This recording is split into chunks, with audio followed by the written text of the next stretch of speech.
the grace of God gives us the power to say no to ungodliness. Kaya siya tutulong sa atin. Kaya when God commanded us not to commit adultery, He's actually protecting something sacred. Yung isang napakasagrado. Hindi lang ito utos, hindi lang ito tungkol sa romansa. Ito ay covenant faithfulness. Ito ay tipanan na mayroong katapatan.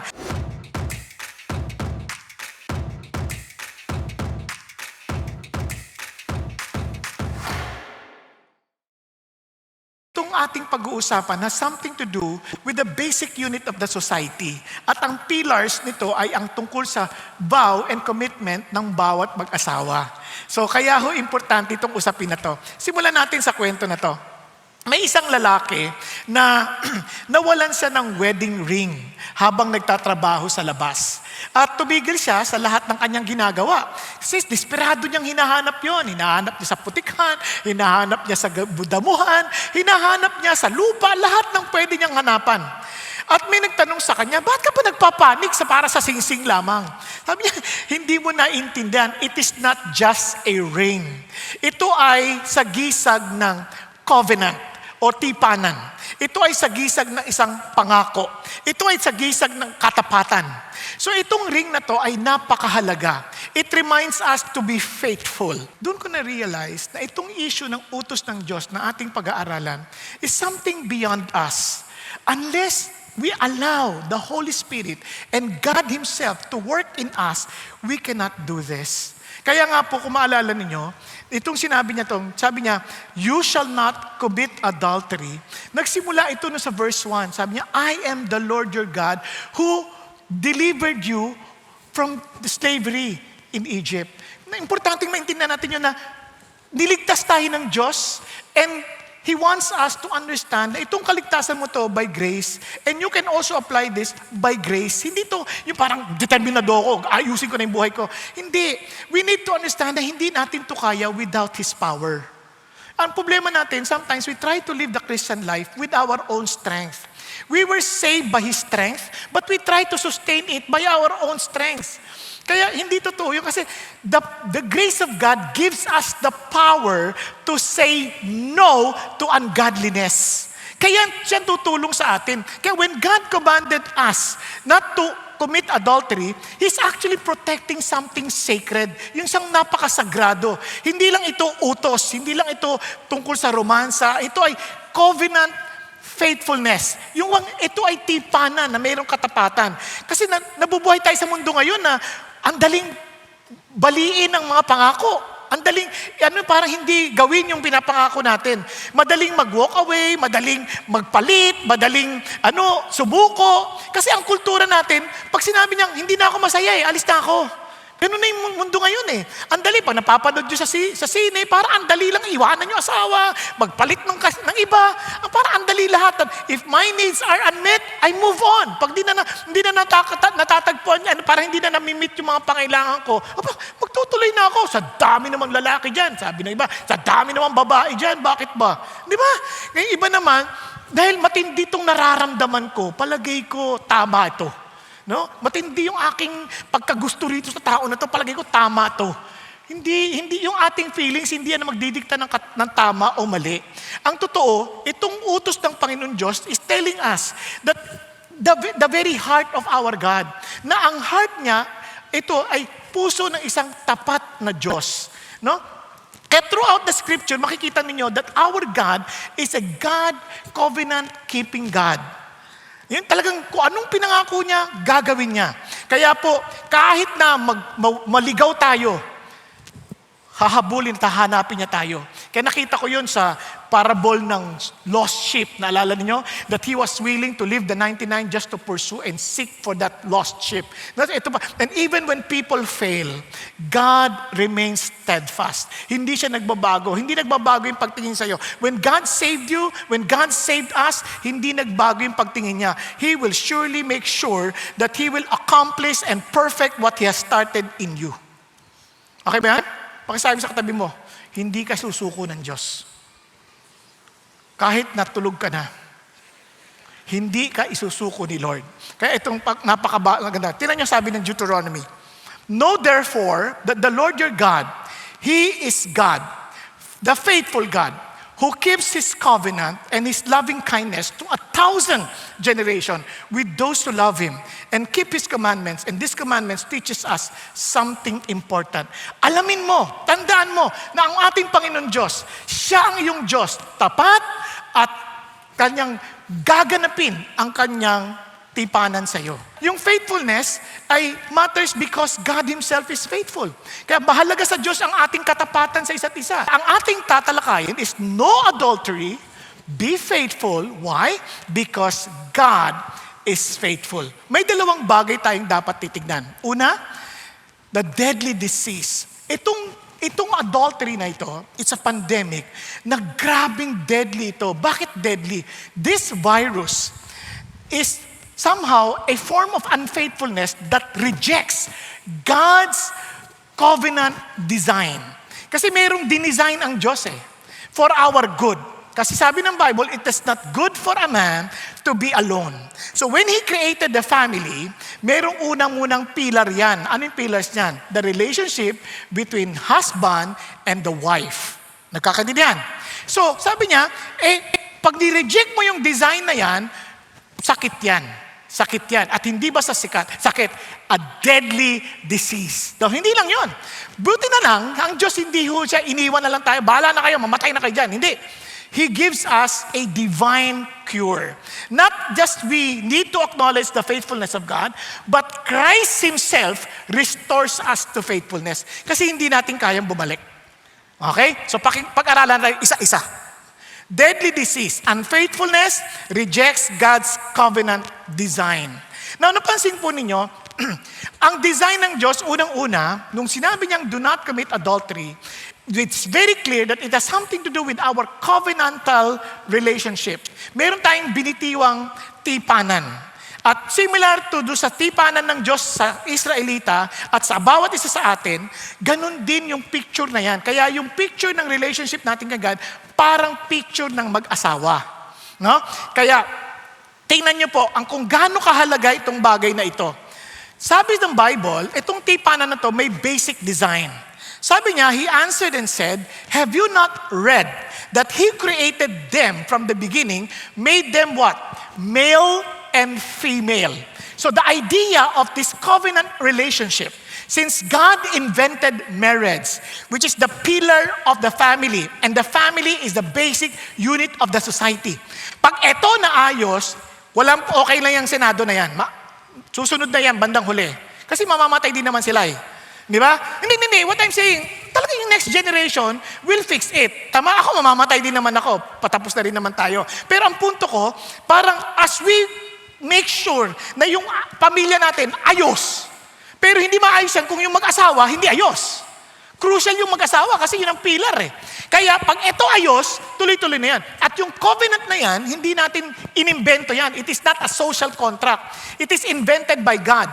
It is a covenant between male and female. Kasi ngayon sinisira nila yung concept ng pamilya Akala nila ang relationship between male and male, female and female.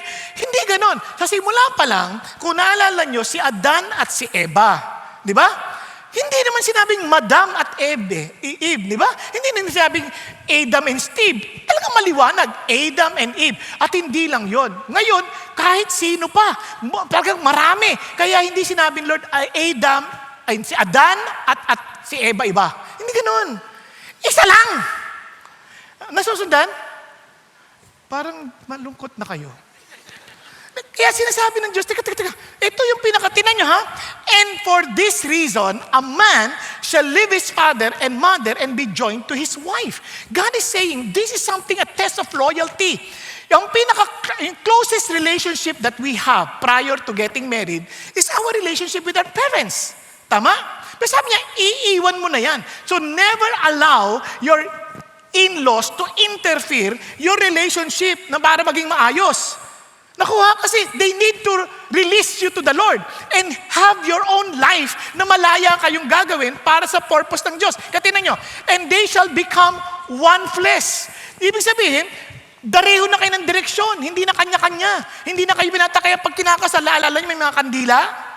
Yung bawat kandila na yan, sa gisag ng pagiging binata, dalaga, tapos may kandila sa gitna. Pinapatay yung kandilang dalawang yun na sumasagisag ng pagiging binata at dalaga. Sisindihan yung kandila sa gitna. Kasi hindi na sila dalawa, isa na lamang. Kaya pagpatay nila yan, patay ng maliligayang araw nila. Bilang binata at dalaga, dahil may panibago silang kaligayahang haharapin. Naunawaan. At this time, they had to go towards the same direction. Kasi ang hirap nun, paano kayo magiging isa kung hindi kayo pareho ng direksyon? Kaya importante yung misyon. Kung di walang misyon, yung lalo na yung lalaki, ay kung si misyon yan. Kaya kung may misyon yung lalaki, may misyon yung babae, pareho sila ng misyon, go! Pero kung magkaiba kayo ng misyon, wala ko, gulo yan. Kaya dapat pareho, kaya sabi nga ni Antoine de Saint-Exupéry, love is not gazing at each other. It is looking towards the same direction. Kaya nga, sila God din, ayaw niya rin for us to be equally yoked with unbelievers. Bakit? Magkaibang direksyon. Hindi parehas. Bakit naman? Nagiging Christian naman. Hindi yun. Kumbaga, by principle, hindi yung exemption o kaya sa mercy at grace ng Diyos, naging Christian, praise God if that happens. Pero hindi yun guaranteed. Naunawaan natin. Kaya dapat sumunod tayo sa Panginoon Diyos, kareho tayo ng direksyon. Ang direksyon natin is to glorify God. Hindi yung kanya-kanya tayong Diyos na sinusundan. Kaya yung covenant na yan, importante yan. And some Christians, they would even claim, sabi ni Lord siya daw excuse me, God will never instruct you to go against His own words. Kaya alam mo, kaya kung di mo alam yung word ni God, obviously, iniisip mo, makukumbinsi mo yung sarili mo na tama ka. Pero in reality, may tama ka. Maliwanag? Kaya, eto na naman tayo. So sabi niya, tingnan nyo ha. So, since you have one direction, they are no longer two, but one flesh. What therefore God has joined together, let no man separate. Wala kang karapatang sirain yan. Kaya kung wala kang karapatang sirain, ano gagawin ko? Abay, pagandahin mo. There are no perfect relationships, but you can make it beautiful. Ngayon, may blessing pa si God. God gave us sex as is God's design. Yung sex na yan, gift ng Diyos yan. Hindi masama yan. Bakit? Tingnan yung sabi ng Lord. God created man in His own image. In the image of God, He created him. Male and female, He created them. Tama, God blessed them and God said to them, be fruitful and multiply and fill the earth. Bakit gusto ng Diyos dumami tayo? He wants the whole earth to be filled with His image. Di ba? Punuin mo yung buong mundo ng imahin ko. Yun ang sinasabi niya. Kaya magpakarami kayo. Ang malungkot ngayon, hindi na naintindihan ng mga mag-asawa yan. Akala nila yung sex, mag-enjoy lang. Hindi, magpakarami kayo. Huwag kayo magpakarami ng aso. Yung iba, aso na lang inaalagaan. Mas mabuti pa aso, magkaysa sa tao. Ano ka ba? Gusto ng Diyos dumami. Anong paparamihin natin ito? Mga demonyo? Wag! Paramihin natin ang mga matutuwid na tao. Pastor, hindi mo naintindihan. Ang hirap kaya. Kaya kung inisip mo yung hirap, selfish ka. Kasi you're not obeying God. Kasi yung hirap na yan, ano yan? Yan ay relative. Depende yan kung paano mo titignan yung hirap. Sumunod ka sa Diyos. Gift ng Diyos yung kaya sabi ng Bible, marriage is to be held in honor among all. And the marriage bed is to be undefiled. Yung covenant na yan, yung sex na yan, is within the covenant marriage, a covenant agreement. At sabi ganoon, kaya yung fornicators, adulterers, God will judge. Yung outside that covenant, ayaw ng Diyos. That's considered immorality and part of adultery. Kaya sabi ni si God, binigyan niya tayo ng regalo, napakaganda niyan. Sex is so beautiful. Sex is so sacred. Covenant, life-giving. Pero within the covenant agreement. The covenant design of God. Kaya tingnan nyo, papakita ko sa inyo nung in-explain ni God, yung thou shalt not commit adultery in Leviticus. Tingnan nyo ha? Then the Lord spoke to Moses, saying, you shall also say to the sons of Israel. Sino nagsabi? Sino nagsabi kay Moses? Si Lord. So hindi ito isip lang natin. Si Lord mismo nagsabi. Sabihin natin, if there is a man who commits adultery with another man's wife, one who commits adultery with his friend's wife, the adulterer and the adulteress shall surely be put to death. Napansin nyo? Because yung wife ng kaibigan mo, meron siyang covenant doon. Hindi ikaw. Kinuha mo. It's outside the covenant. Kaya sabi niya, it's an adultery. Then sabi niya, and if there's a man who lies with his father's wife, obviously, yung covenant is with his father's wife. Kaya sabi niya, he who has uncovered his father's nakedness, both of them shall surely be put to death. Lahat ng issue ng adultery, pinapatay. Kaya kung yan ay totoo sa atin, ubos ang Pilipino na may asawa. Naintindihan? Baka iba pa nga, hindi pa kasal. Patay na. Kaya dito, ang bigat nito. Now, tinuloy natin. If there is a man who lies with his daughter-in-law, obviously the daughter-in-law is with a covenant agreement with whom? With their son. Diba? Both of them shall surely be put to death. They have committed incest. Now, if there is a man who lies with a male, and those who lie with a woman, hindi ako nagsabi nito ha, si God. Kaya kung gusto niyo magalit kay God, huwag sa akin. Naintindihan? Bakit naman male sinama dyan? Kasi yung covenant is between male and female. Kapag ginawa mo yan between man and with a woman, with a man, it's not within the covenant agreement or covenant design. Tama? Ngayon, dinagdagan pa. Kasi ang word niya dito, both of them have committed a detestable act. Marami pa ngayon nag-explain ng mga passages like umali ang context, hindi nyo binasa. Huwag na tayo mag-context. Tingnan na lang natin yung unchangeable character ng Diyos at ano sinabi niya. Para basahin natin yung mga context na yan from that context, from the very heart of God. Naunawaan? Kasi design niya yun. Hindi niya babaguhin yung design na yun. Kasi gusto niya magpakarami tayo to fill the earth with this image. Okay tayo? Now, ulitin ko huwag kayong magalit sa akin. Si Lord na lang awayin nyo. Okay? So, tuloy tayo. Sasabi nga nun, if there is a man who marries a woman and her mother, it is immorality. Dapat naman, dalawa-dalawa yung covenant mo, nanay at anak pa. Ano yan? Package deal? Buy one, take one? Hindi, sabi niya, yan din, dapat they would be burned with fire. Now, hindi pa natapos doon. If there is a man who lies with an animal, pati hayop, for love. Ano yun? Sabi niya, shall be put to death. You shall also kill the animal. And if there is a woman who approaches any animal to mate with it, you shall kill the woman and the animal. Ang lupit. Sabi ko, parang noon hindi ko ma-imagine. Pero ngayon naisip ko, saan ba galing yung HIV? Di ba galing sa unggoy yun? Paano nakapunta sa tao yun? Baka ganito nangyari. Tama? Hindi ko alam. Baka ganyan lang. Tanong na lang yung unggoy. Kung na-rape siya. So ang punto ko ganito, there is nothing wrong with sex. The problem is sin. Are you following? Ang problema, hindi naman yung sex Ang problema, yung kasalanan. Kasi ang kultura natin, minsan may dalawang pagkakamali. Some, we worship sex. Wala lang ibang ginawa kundi lahat na lang sex. Kanta, sex. Parang, ano ba yan? Yung iba naman, they shame sex. Parang, kumbaga, sa Bible, hindi sinasabing i-worship mo yung sex. Na parang yun ang buhay mo. Na you have to satisfy your lustful desires. Pero, yung iba naman, sobrang takot naman sa sex, dinidemonize naman nila. Basta inside the covenant, sex is wonderful. It's a gift of God. Nagkakaintindihan? But beyond that, ayaw ni Lord. Now, kaya nung sinabi ni Lord, you shall not commit adultery, pinapakita ni God na we need to be faithful. Kasi the Lord's loving kindness indeed never cease, for His compassion never fail. They are new every morning, great is your faithfulness. Alam mo ninyo, hindi naman lagi tayong excited sa partner natin. Okay? Let's be honest. Hindi naman laging, I'm so in love with you. Mga ganyan. Hindi naman ganun talaga Minsan, gusto mo siyang kainin sa sobrang pagmamahal mo. At minsan, sana nakain mo na. Parang ganun. Naintindihan niyo yung sabihin? So we need a continuous renewal of such faithfulness that comes from God. Nagkakaintindihan tayo? We need that. Kaya, it must be renewed every morning. It's only by the grace of the Lord. Kaya ang idea ng Diyos, we need God's faithfulness to be upon us. Kasi faithfulness is not merely a rule God invented.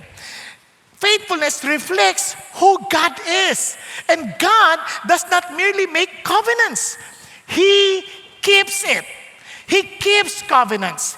Kaya napaka-importante. Kaya ang marriage ay refleksyon ng covenant-keeping faithfulness ng Diyos. Kaya ngayon kanta natin na, let me declare, you are faithful. Di ba? Let me declare you are faithful. Kasi yun ay pahayag. Yung buhay mga asawa, kapahayagan yan. Kaya tinan nyo ha, sabi sa Ephesians, when Paul discussed about marriage, about the roles of the husband, roles of the wife sa marriage, ano sabi niya sa ending? For this reason, a man shall leave his father and mother and shall be joined to his wife. And the two shall become one flesh. The mystery is great. But I am speaking with reference to Christ and the church. Di ba? Kanina lang yung mag-asawa eh. But I'm talking about Christ and the church. Kasi the marriage is a picture of Christ's love to the church. Kaya yung pagmamahal na yan, ang isip niya forever. Kaya tingnan nyo, meron bang dito kinasal, ang kanta nyo ganito, on this day, I promise 2 years. On this day, no? Meron bang ganon? Wala. Anong kanta natin? On this day, I promise forever. Kasi yun ang hangad ng Diyos. Kaya Satan will do everything to destroy marriages. Bakit? Para masira yung picture ng unconditional love ni Jesus Christ sa church. Kasi sirain niya yan. At huwag tayong makiisa sa Kanya. Huwag natin siyang suportahan. If we are God's friend and we belong to His family, let us not support the agenda of the enemy. Ang agenda niya is to destroy marriages. Ilaban natin. Ang deception ganito. Ang deception sa panahon natin ganito. The root of sexual sin is worship disorder. When pleasure becomes God, siyempre, yung pleasure ang hinahagam mo, habol mo. Then desire becomes master, itong malungkot, people become products. Kaya ang sabi ng Lord, warning ko sa inyo, because they exchange the truth of God for a lie and worship and serve the creature rather than the Creator who is blessed forever and amen. Alam niyo correcto niyan? He gave them over to the lust of their heart. Kaya sabi niya, wow, nakakatakot naman to. Kaya alam niyo, mag-ingat to tayo. Actually, sa Ecclesiastes, sabi ng Lord, may mga babae na talagang patibong. At yung mga tuwid, maliligtas dito. Pero ang mga liko, mahuhulog dito. And if we are pleasing to God, for sure, He will always protect us. Are you following? Kaya pag ikaw hinayaan ka, tuwan-tuwa ka pa, nalalaglag ka, kabahang ka, kasi it only shows na hinayaan ka ni God. At ayaw nating mangyari yun. Nagkakaintindihan tayo? Now, kaya naman, sabi ng Panginoon, kaya naman, sabi ko din ito, naisulat ko na ito na, sex is a wonderful gift, but a terrible God. For sure, kawawa tayo. Kaya, ang totoo niyan, ang ating buhay, yung pong issue ng adultery, hindi yan physical. It is more of spiritual. Kasi na yung sabi ng Bible, you adulteresses. Kaya adulteresses yan because we are the bride of Christ. Do you not know that friendship with the world is hostility toward God? Can you imagine? Ano ba yung world? Yung world is a system. Yung world is like what John described, lust of the flesh, lust of the eye, the pride of life. Hindi nyo ba napansin? Minsan ang desisyon natin, ano yung masarap sa katawan? Ano yung masaganda sa mata?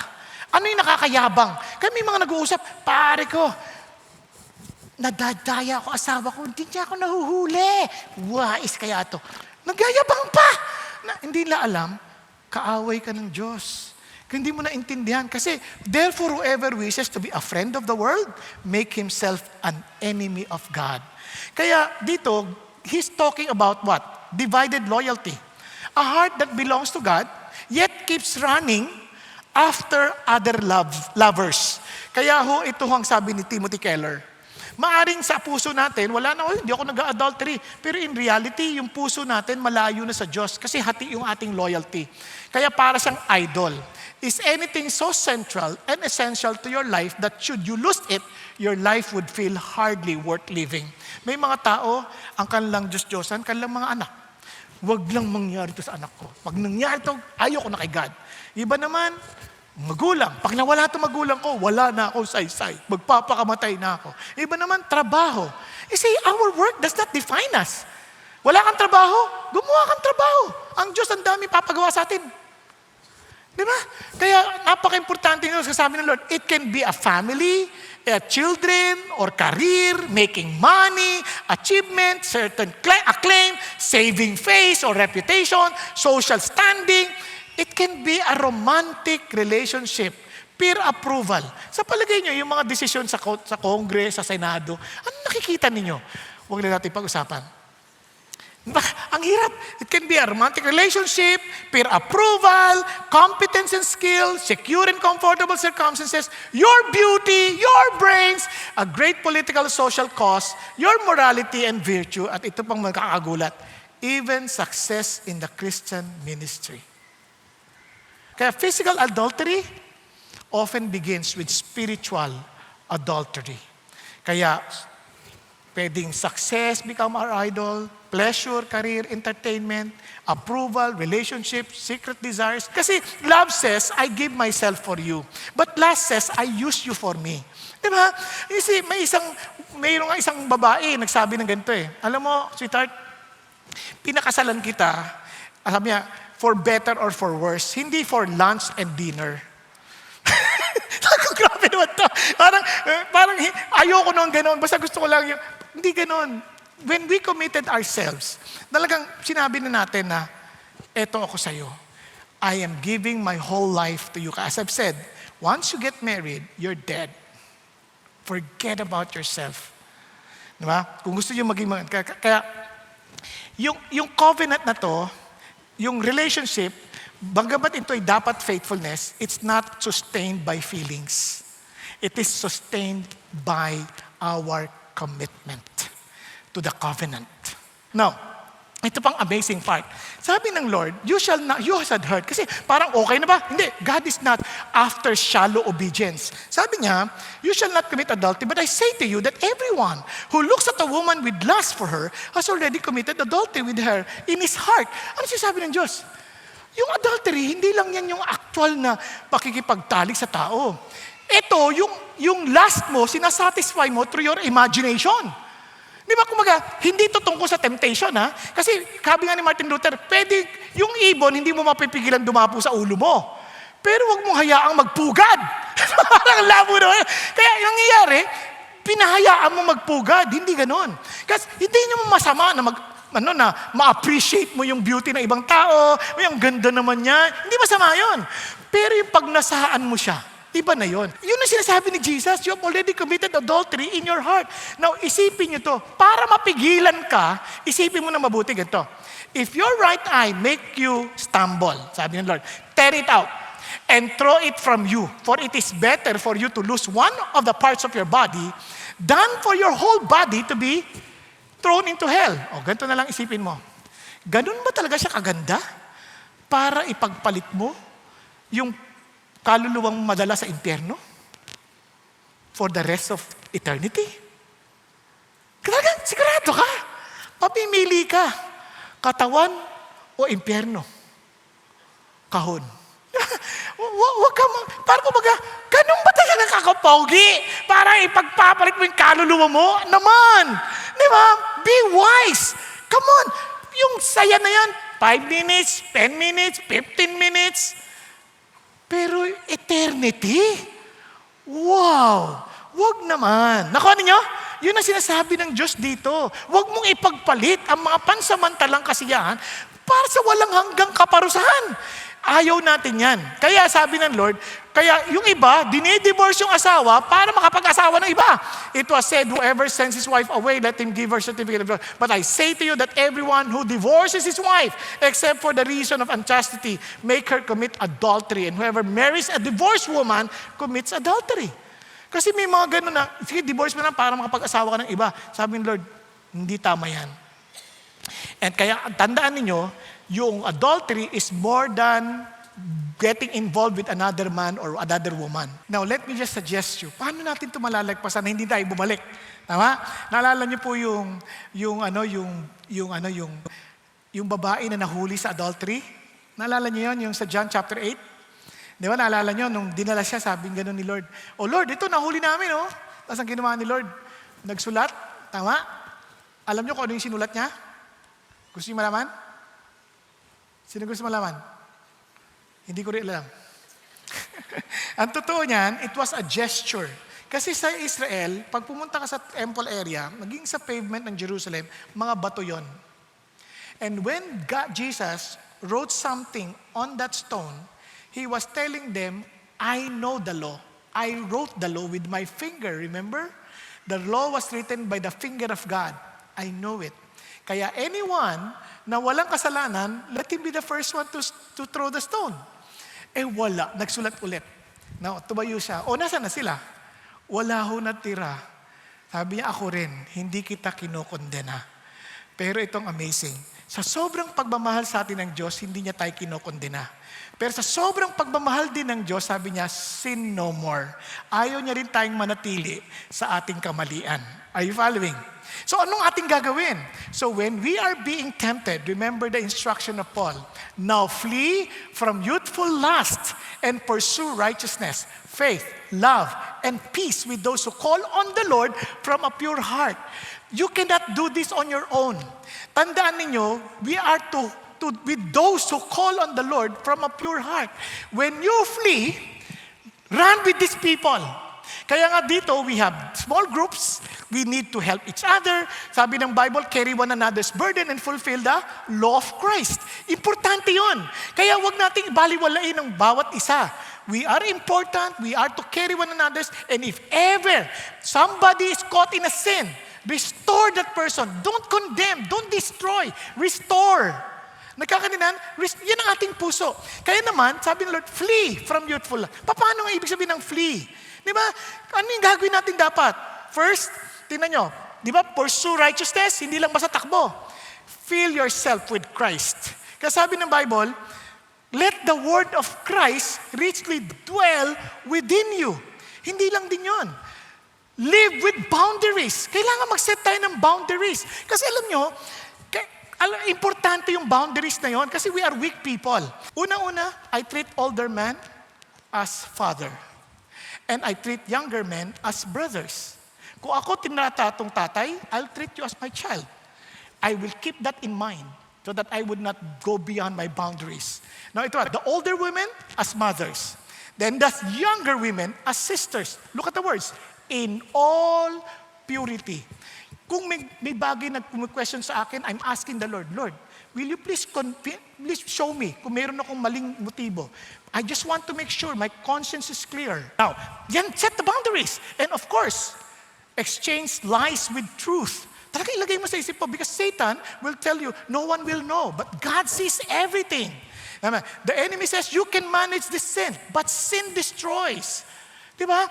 Always go back to the truth. And finally, expose your sin. Kung talaga nandun ka na, don't be afraid to expose it. Expose it before the Lord. Huwag kang mahiya. Sabihin mo kay Lord kung anong talagang nalalaman ng puso mo. Kasi sabi ng Bible, he who conceals his transgressions will not prosper, but he who confesses and forsakes them will find compassion. Kaya napaka-importante ito. Even David when he fell, you know what he did? Sabi niya, be gracious to me, O God. He confessed. According to your loving kindness, according to the greatness of your compassion, blot out my transgressions, wash me thoroughly from my iniquity, and cleanse me from my sin. You see, friends, God restored the joy of His salvation, and God is not looking for perfect people. He's looking for repentant heart. Kaya mga kapatid, I'm not claiming perfection too. Lahat tayo mahihina.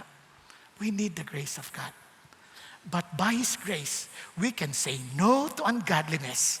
By His grace, we can live for His glory and honor. For we are more than conquerors in Christ Jesus. Tayo pong lahat ay yumuko at pumikit sandali. Mga kapatid, you alone know anong pinagdadaanan mo sa buhay. But God is inviting you. I want you to have a fresh start. You see, therefore, if anyone is in Christ, He is a new creation. The old has passed away, behold, the new has come. But you have to be honest. You have to admit kung ano talagang kalalagayan mo. And you have to believe that Jesus Christ loves you. And He died for you. And He rose again from the dead. And you have to commit your life and say, Lord, no longer I, but you. Kung ikaw yung kinakausap ng Diyos, be humble. God wants you to give rest. Be humble. Just raise your hand to the Lord. Lord, ako po yun. Yes, yes, hallelujah. Thank you, Jesus. Anybody else? Yes, I want to pray for you. Yes, yes, hallelujah. Thank you, Jesus. Thank you, Lord. For those who raised their hands, humbly say to the Jesus, Lord Jesus, thank you for the forgiveness of my sin. Thank you, Lord God, that you're giving me a new beginning. And Lord Jesus, help me and grant me the faith to make the first step. To come to you, to declare you as my Lord and my Savior, to admit that you alone paid my sins, and thank you, God, that you rose again from the dead to give me a new life. And Lord Jesus, I only want to live for you. Lord, cover me with your grace that I can declare it's no longer I, but Christ. Salamat, Panginoon. Napakabuti niyo sa amin. Salamat, O Diyos. Ngayon naman, Panginoon, daladalahin ko pong lahat ng sitaas na ito, empower them. As you promised that you will grant them the Holy Spirit, Father God, to live according to your will. And I also pray, Father God, for every family represented here. May you protect us, O God. May you protect every family. May you protect our relationship with one another, O God. May you protect us as a church, as one big family, that we will always give glory and honor to you, that we will treat each other with respect, that we will treat each other, Father God, with purity in our hearts, not taking advantage of anybody, but always giving honor to you. Lord, thank you again for your grace and for your love. I pray, Father God, to use us to be the catalyst of change in this country, O God. Lord, have mercy on our land. Forgive us, O God. And allow us, Father God, to experience the healing in our country. Thank you, Lord. Thank you, Lord, for your great love. Thank you, Jesus. Lord, we love you because you first love us. Thank you, Jesus. Thank you, Jesus. Amen.